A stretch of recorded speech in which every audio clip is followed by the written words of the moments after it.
Unti-unti daw po niyang nilalapitan yung bata at palakas naman din daw po ng palakas ang iyak nito. Nang akmang hahawakan na daw po ni Lola yung batang iyon ay bigla daw po itong humarap at nagimbal si Lola sapagkat wala daw po pala itong mga mata. Lumuluha daw ng tuloy-tuloy at agos na agos ang pulang likido mula sa butas ng mga mata nito. Ang karipas daw talaga ng takbo palabas ni Lola ay hindi niya talaga malilimutan.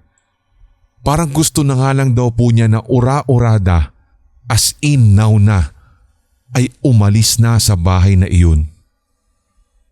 Awa naman ng Diyos ay hindi na daw po nila muling nakita pa ang batang iyon. Ito naman pong kasunod na kwento ay galing naman po sa aking nanay. Kinagabihan daw nun sa parehas na lugar. Pauwi na siya nang mapansin daw po niya ang kanyang nakababatang kapatid na si Daniel. Humahangos daw ito at para bang may humahabol sa kanya.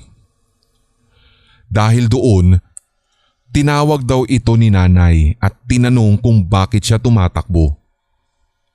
Humarap naman daw sa kanya ang kanyang kapatid at sinabing, "Tumakbo ka na! Takbo!" So napatakbo din talaga ang aking nanay at pumasok agad-agad sa bahay nila.